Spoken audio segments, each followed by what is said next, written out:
নমস্কার বন্ধুরা, আমি ডোনা রিগালিস লাইফ কিচেন চ্যানেল নিয়ে তোমাদের সামনে এসেছি। আজকে আমি তোমাদের জন্য ট্যাংরা মাছের এমন একটা রেসিপি নিয়ে এসেছি যার মধ্যে তেল মশলা একেবারেই লাগে না বললে চলে, আর সময়ও খুব কম লাগে। যারা ওয়ার্কিং লেডি আছো, যাদের হাতে একেবারেই সময় নেই, তাদের জন্য তো এই রেসিপিটা দারুণ। চলো তাহলে কি করে রান্না করতে হয় সেটা আমরা একটু দেখে নিই। একটা মিক্সি জারের মধ্যে দুটো কাঁচা লঙ্কা দিয়ে দিলাম, কয়েক টুকরো আদা দিয়ে দিলাম, বেশ খানিকটা ধনে পাতার ডাঁটিগুলো রেখেছি সেটা দিয়ে দিলাম, আর দিয়ে দিচ্ছি 7-8টার মতো গোলমরিচ। গোলমরিচটা অবশ্যই দেবে, তাতে মাছের ঝোলের টেস্টটা অপূর্ব হবে। এখন একটা মিহি পেস্ট তৈরি করে নিয়ে আসি। দেখো পেস্টটা একেবারেই রেডি। এটা কিন্তু একদম জল ছাড়া বাটতে হবে। যে পাত্রটার মধ্যে রান্না করব তার মধ্যে আমি 400 গ্রামের মতো ট্যাংরা মাছ নিয়েছি, আর দিয়ে দিচ্ছি এর মধ্যে নুন, হলুদ, আর সরু সরু লম্বা লম্বা করে কেটে রাখা আলু, আর দিচ্ছি 1/4 চামচের মতো চিনি, আর সামান্য পরিমাণে একটু সর্ষের তেল। যে পরিমাণ তেল রান্নায় লাগবে সেই পুরোটাই কিন্তু আমরা এর মধ্যে দিয়ে দিলাম। এখন এই মাছ, আলু যা যা ইনগ্রেডিয়েন্টস দিয়েছি সেগুলো সব দিয়ে আমরা এটাকে মাখিয়ে অন্ততপক্ষে 1 থেকে 1.5 ঘন্টা রাখবো। তোমরা চাইলে এর থেকে বেশি সময় ধরেও এইভাবে ম্যারিনেট করে রাখতে পারো। আর এখন আমি এর মধ্যে দিয়ে দেবো যে ধনে পাতাটা বেটেছি, মানে কাঁচা লঙ্কা, ধনে পাতা, আদা, সেই পেস্টটার থেকে এর মধ্যে 2 চামচের মতো পেস্ট। এবার এই সমস্ত কিছু দিয়ে কিন্তু জিনিসটাকে ম্যারিনেট করতে হবে। আর কিন্তু এর মধ্যে দেওয়ার কিচ্ছু নেই, কোনো রকম আর মশলা অ্যাড হবে না, শুধু অ্যাড হবে ধনে গুঁড়ো। যদি তোমরা সেটাকে স্কিপ করতে চাও সেটাও করতে পারো, বাট একটুখানি ধনে গুঁড়ো এর মধ্যে দিতে হবে। সেটা আমি পরের দিকে ব্যবহার করছি, এখনই নয়। চলো এবার এটাকে ঢাকা দিয়ে এইভাবেই রেখে দিই অন্ততপক্ষে 1 থেকে 2 ঘন্টা।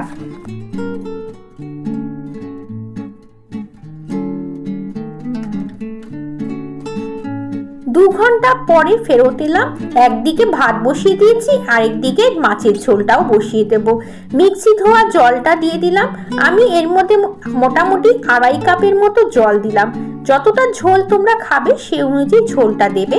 আর যে বাকি পেস্টটা ছিল সেই পেস্টটাকে আমি এখন দিয়ে দিলাম। আর কিচ্ছু এতে কিন্তু পড়বে না, কোনো রকম আলাদা করে শুকনো লঙ্কার গুঁড়ো বা অন্য কোনো মশলা কিছুই কিন্তু এর জন্য লাগবে না। শুধুমাত্র আদা, কাঁচা লঙ্কা, ধনে পাতা দিয়ে যা সুন্দর টেস্টি মাছের ঝোল তৈরি হবে না, সেটা তোমরা যদি একবার রেসিপিটা ফলো করে বানাও তাহলেই বুঝতে পারবে।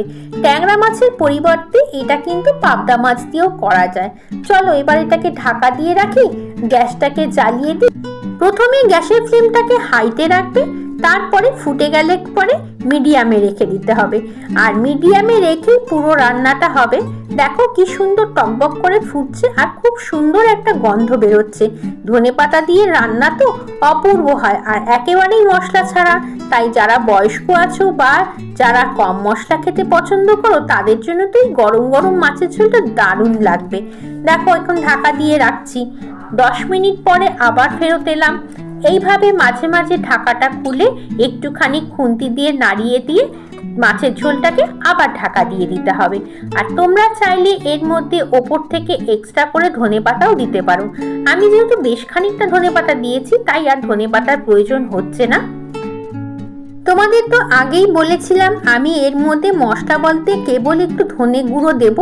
ধনে গুঁড়োটাকে আমি শুকনো খোলায় একটুখানি নেড়ে নিয়েছিলাম, সেই জন্য ধনে গুঁড়োটা আমি পরের দিকে ব্যবহার করছি। আর তোমরা যদি প্রথম দিকে ধনে গুঁড়ো দিয়ে রাখো, নর্মাল ধনে গুঁড়ো দিলেও চলবে, সেটাকে ড্রাই রোস্ট করার কোনো দরকার নেই। ম্যারিনেট করার সময় দিয়ে রাখলেও কিন্তু চলে যাবে। আমি এখানে 1/4 চামচের মতো ধনে গুঁড়ো দিলাম। এইটুকু ধনে গুঁড়ো এই রান্নাটার জন্য যথেষ্ট, এর থেকে বেশি আর দরকার পড়বে না। দেখলে তো খুব ছটপটে রান্না, একদম বেশি সময় লাগে না। আর সব থেকে মজার ব্যাপার কি, মাছ ভাজার ঝামেলা ছাড়াই এত সুন্দর মাছের ঝোলটা তৈরি হয়ে যায়। বিশেষ করে শীতকালে এই ঝোলটা তো অপূর্ব লাগে খেতে, যখন ধনে পাতা থাকে বাজারে। আর ট্যাংরা মাছ ছাড়াও এই ঝোলটা আর মাছ, পাবদা মাছ এইসব দিয়েও তোমরা খেতে পারো। চলো তাহলে এখন আরো কিছুক্ষণের জন্য ঢাকা দিয়ে রেখে দিই ঝোলটাকে। 10 মিনিট পরে ঢাকাটা খুলে দিলাম। এখন কিন্তু আলুটা একেবারেই সেদ্ধ হয়ে গেছে। রান্না কিন্তু এখনই শেষ হয়ে যায়নি আমার, একটা টুইস্ট আছে। দেখো এইটুকু ঝোল আমি রাখছি। এখন ঝোলটাকে আমি একটা বাটির মধ্যে নামিয়ে রেখে দিচ্ছি। আর সেকেন্ড স্টেপ কি করছি সেটাও তোমরা একটু ভালো করে দেখে রাখো।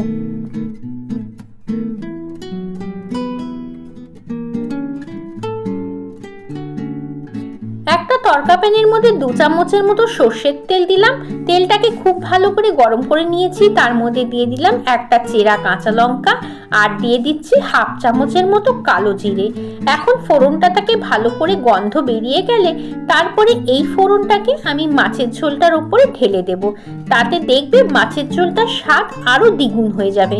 আর ফোড়ন দেওয়ার পর এইভাবে ঢাকা দিয়ে রেখে দিতে হবে। ফোড়নটা মাছের ঝোলের মধ্যে দেওয়ার পর 10 মিনিট ঢাকা দিয়ে রেখেছিলাম। দেখো এখন এটাকে গরম গরম পরিবেশন করে দেব। এই দেখো তৈরি হয়ে গেছে ধনিয়ার ট্যাংরা। কম সময়ে কম মশলায় অপূর্ব সুন্দর একটা মাছের ঝোল। যারা কম মশলা খেতে পছন্দ করো তাদের জন্য তো এই মাছের ঝোলটা অমৃত। কেমন লাগলো আজকের রেসিপি? যদি ভালো লাগে অবশ্যই লাইক কমেন্ট শেয়ার করো। নতুন বন্ধু হয়ে থাকলে চ্যানেলটাকে সাবস্ক্রাইব করে নিও। আজকের মতো আসি, সবাই ভালো থেকো এবং সবাইকে টাটা।